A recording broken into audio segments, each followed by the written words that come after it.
Hello, everyone. I'm Therese Bottomly, editor of the Oregonian and OregonLive. This is Beat Check with the Oregonian.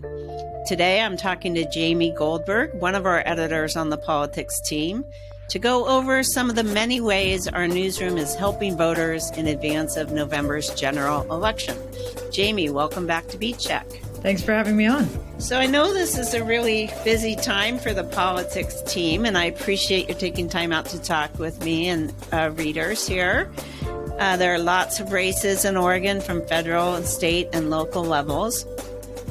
So just a quick overview. How do you and co-editor Betsy Hammond decide where of all the possible races to focus reporting time and energy? Yeah, there are a lot of races, and especially this year with Portland overhauling its government, electing a new mayor and 12 members to city council, there's a lot of races to choose from. I think generally the way we look at each election is we look at the state, what's going to be happening statewide, what's going to be happening at the federal level, and then what is happening at the local level within the metro area. Obviously, there are some really interesting things on ballots throughout the state, but when we're talking about our local decisions, we usually are focused more on the metro area and sort of ceding some of that other coverage statewide, locally to the local media outlets in those locales. In terms of this year, we looked at from the federal level, we knew that there were several congressional races that are going to be nationally watched. We're focusing most of our attention there when it comes to our races for Congress. Sammy Edge and Carlos Fuentes are taking the lead on covering some of those races for us. We always focus on the statewide ballot measures. We usually spend more time focusing on our legislative races and the ones that are going to be most important throughout the state. But because this year of everything that's happening in Portland, we've had to make some tough choices, and we're spending a lot more energy on making sure Portland voters really know what's going on. So we are doing a little bit less legislative coverage than most years. And then in terms of measures, we're going to cover the statewide measures, and we pulled up the ballots for Multnomah County, Washington County, and Clackamas County, and we're looking at anything that we would cover locally. Really, that comes down to money measures and things that will be of big interest to people.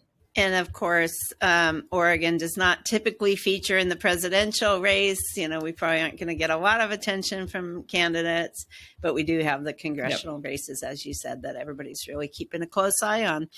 So, you know, on the legislative races and others, we also look at whether the race is contested, whether it's not very competitive because somebody has been elected, 12 times in a row, or, doesn't have a strong challenger who's really running hard against them. And then you had mentioned we probably will be picking up and have been picking up some coverage from Oregon Capital Chronicle, which is a nonprofit online news site that does also cover politics in Oregon. So doing what we can to keep people up to speed on the races that are significant in the legislature. So going back to just a few basics, like there are some key dates people need to know about. We've written about them, but the registration deadline's coming up if people do want to vote. Yeah, there's, I would say the biggest date that people should be aware of at this moment is October 15th, and that is the last day to register to vote. Oregonians have until 11:59 p.m. on October 15th to register, but it must be done by that time. The next day on October 16th, that's when elections offices will begin mailing out ballots to voters. And so voters should be receiving those ballots shortly after. Voters will also receive voters' pamphlets a little bit before ballots get mailed. So they'll have a chance to look at those voter pamphlets first. And then November 5th, obviously, is Election Day. Drop sites are open until 8 p.m., so voters can drop off their ballots at official drop sites up until 8 p.m. And ballots can also be mailed in as late as Election Day, as long as they are postmarked by Election Day. That's right. We've seen a trend where people are waiting longer and longer to vote. When vote by mail first came about, people got the ballot and sat down and filled it out and returned it, and now people are taking their time. We do see more ballots coming in on election day or postmarked on election day. So you mentioned the city of Portland. We do have a lot of changes. Some of them are proponents of the new system would say, no, it's not that complicated. But for people who are new to it, it does seem complex. So we're trying to really help people understand this rather dramatic change in how they vote and in the makeup of city government. So how is the newsroom helping readers in Portland who are trying to figure out what's coming in November for them? Yeah, we are putting a lot of effort into making sure Portland voters understand how their ballots are going to look this year, how they're going to vote for mayor and city council, what the new ranked choice voting systems will look like, who are the candidates that are going to be on their ballots. So this has been really an around-the-clock job for our politics team, and especially our Portland City Hall reporter, Shane Dixon Kavanaugh, who has been reporting both on the candidates running for mayor and city council, but also reporting on really the governmental overhaul and how we got here. So you'll see online, we have a page where we go over how ranked choice voting with Shane's reporting, how ranked choice voting will work in the mayor's race, how ranked choice voting is going to work in the city council race, why this government overhaul happened, and how these changes are sort of going to change the dynamics of how we see elections run in the Portland area. So that 4-part series is online at OregonLive. We also worked with our video team to try to explain to voters how ranked choice voting is going to work for the city council races in Portland this year. This is a different form of ranked choice voting than I think voters might be more used to, that is used in other locales. This form of ranked choice voting is a multi-winner ranked choice voting that Portland voters will use to elect 3 members to city council from each of 4 districts. And so we worked with our video editor, Therese Mahoney, to produce a video doing a election of donuts in the newsroom to see which donuts the members of our newsroom like best. It's a fun video, and I really hope it does help explain to folks how ranked choice voting is going to work in our city council races this year. Along with that, we also created a map where voters can look up the districts they are in with the new city council districts. They can see what candidates for mayor and city council will be on their ballots this year. And they can click on each individual candidate to see their answers to questionnaires that we sent out. These questionnaires went out to all 117 candidates running for mayor or city council, and we posted answers to from every single candidate who responded. So we're hoping this is going to be a really good resource for voters to get to know the candidates that are going to be on their ballot. Along with that, the Oregonian is also hosting a mayoral debate with KGW in October, where voters will get a chance to hear from the top candidates for mayor. And I feel like I'm just covering the high level of what we are doing. But beyond that, you're going to see coverage on candidates, the top candidates in the mayor's race. You're going to see coverage on the city council districts. So we, like I said before, are really working around the clock to make sure voters are well informed ahead of this election. Yeah, and we'll put links to all these things in the episode notes for this show so people can go and check them out. It is a lot of work, and we really do hope that people take advantage of all the research and reporting we've done. And that is a lot of candidates, and people may not realize that one of the services newsrooms do is to vet candidates, look into their background, check their educational attainment, their job history, whether they pay their property taxes or other items that voters might care about. And so we did link up with Oregon Public Broadcasting, another local newsroom, to kind of share some of that work, given the number of candidates. You want to talk a little bit about how that worked? Yeah, I think in past years, we've always done our own candidate questionnaires for various races and sent those out and used that to inform our reporting. But given the large number of candidates, we wanted to work with OPB to make sure both we were doing that work of sending out the questionnaires, coming up with the questions, compiling the answers that came back, sort of sharing the workload there. But with within that, also spending the time to background every single candidate and sort of splitting that load. So it was such a big undertaking that we knew as a newsroom that doing it alone wasn't going to necessarily the best option or the option that would best serve voters. So we were able to partner with OPB on those questionnaires and the backgrounding. That's great. And the ranked choice voting is new, not just to us, but also city officials and to the Multnomah County Elections Division, which is going to, has to adjust to that as well. And so I'm kind of thinking that it's possible the city races may not be as clear as we would want on election night itself, or maybe not, for a day or two. What is your sense of that? Yeah, I do not think we'll have results at all, or at least not many results from the Portland elections with the new form of ranked choice voting. It would have to be a very clear winner on election night for us to be able to make a call. And that's going to be very difficult. And the reason that is because I think it's sort of twofold.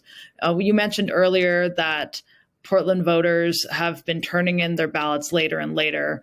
The fact that voters can now send in their ballots as late as election day, as long as they're postmarked by that time, is something that I think voters are starting to get used to, and they're doing that more and more.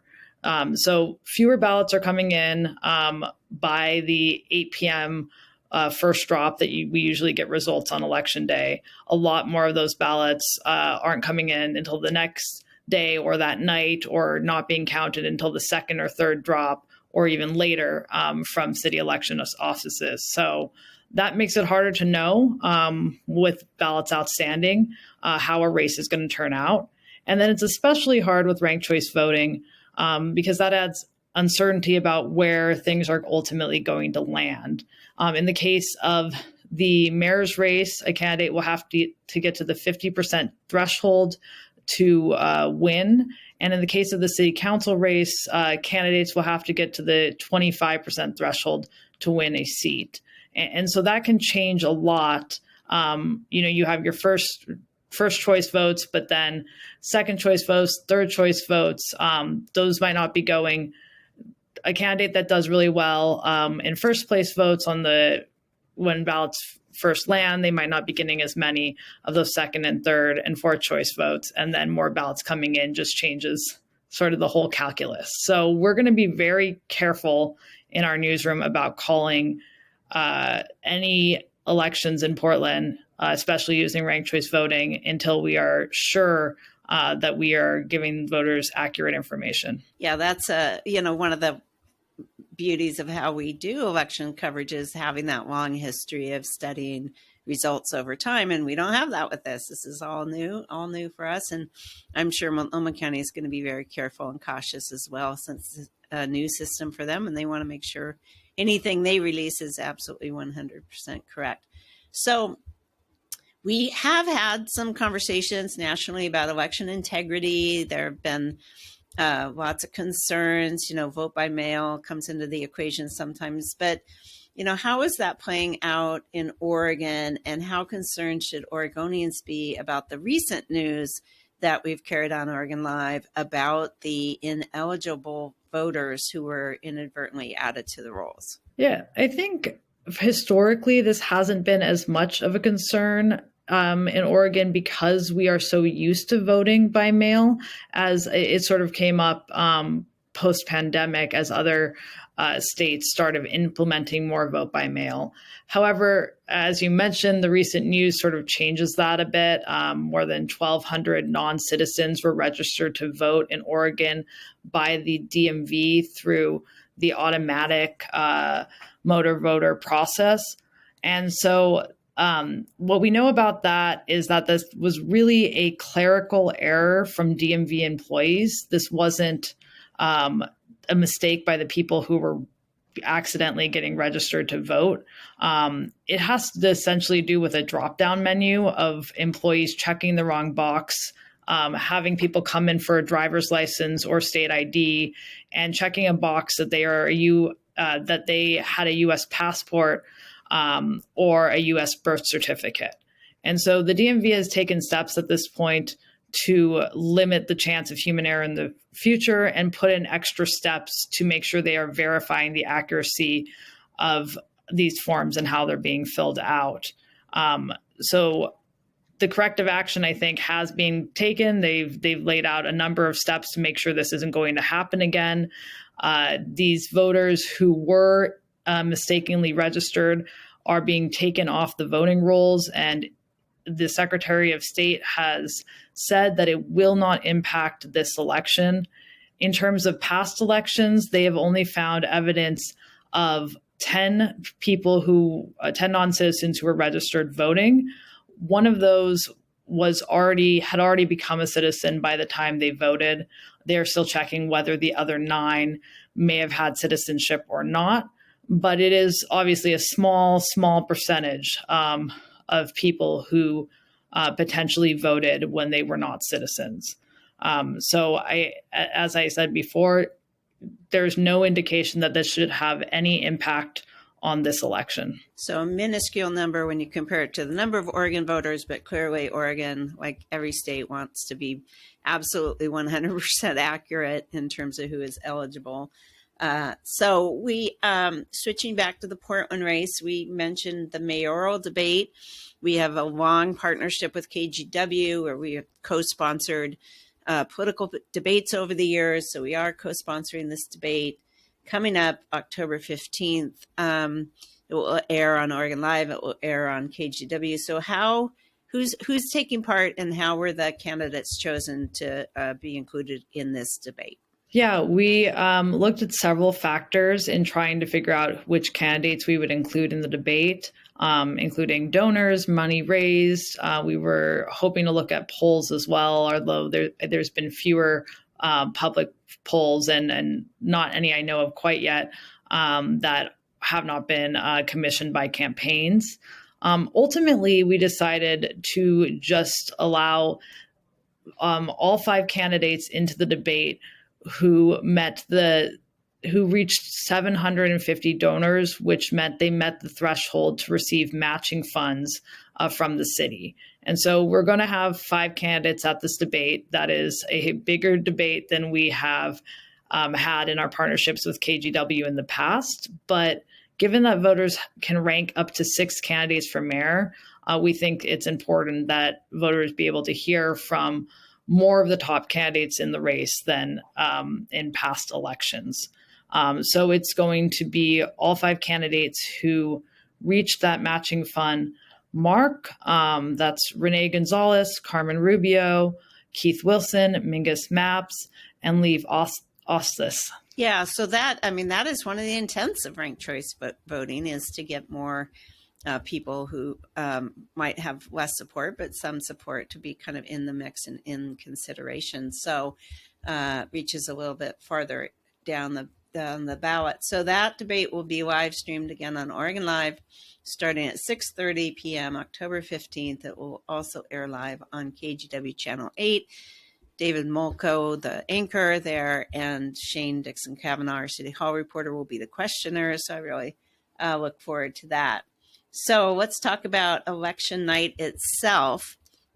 Traditionally kind of an all hands on deck night for newsrooms. We take it very seriously, getting accurate, most importantly, and early results to readers. But talk about how what your plan is for election night. Yeah, we'll have a huge group in the newsroom on election night. As always, there will be pizza, but we have everyone sort of staffed to cover the various races we're going to cover, and knowing what tasks they have going into the night. We'll have a results page and a live blog going throughout the night, and we will have up-to-date coverage on everything from the congressional races to the statewide measures to what's going on in Portland. Very quickly, you'll start seeing that coverage after the 8 p.m. The first ballot results drop at 8 p.m. But yeah, it's a crazy time. Things are moving fast, but there's a lot of excitement, and it's one of those nights where we really just have not only the members of our politics team in the newsroom, but members of the newsroom throughout the newsroom stepping up and helping out with election night. Yeah, and lots going around the country as well. We try to keep the website up to date on that as well. But the live blog Jamie mentioned will be the place to find the most rapid results in Oregon and Southwest Washington races of interest. So really looking forward to that coming up here. I want to just talk briefly, separately from the newsroom and entirely independent of the news reporting. The Oregonian OregonLive's editorial board issues political endorsements in some races. Reporters have no input or insight into those and read them upon publication, just like every other reader. They are entirely separate, as I said, from the newsroom. But we do think the editorial board thinks endorsements are a reader service. And I have joked that some people find it a handy way to follow along and vote exactly opposite of our recommendations. And more seriously, some people do find our research and recommendations helpful and useful in their decision making. Regardless, again, they are entirely separate from the news reporting efforts that are under Jamie and other newsroom leaders who are helping with political coverage that, again, spans everything from the congressional races to the legislature to local races, City of Portland, and statewide ballot measures and statewide offices. So with that, we'll call it a wrap. Thanks so much for listening to Beat Check with the Oregonian. If you like this show, give us a 5-star rating and review in Apple Podcasts. It really helps people find the show. Tell a friend, help spread the word. The best way to support our journalism and stories like this one is with a subscription to Oregon Live. You can do that at OregonLive.com/pod support. Until next time.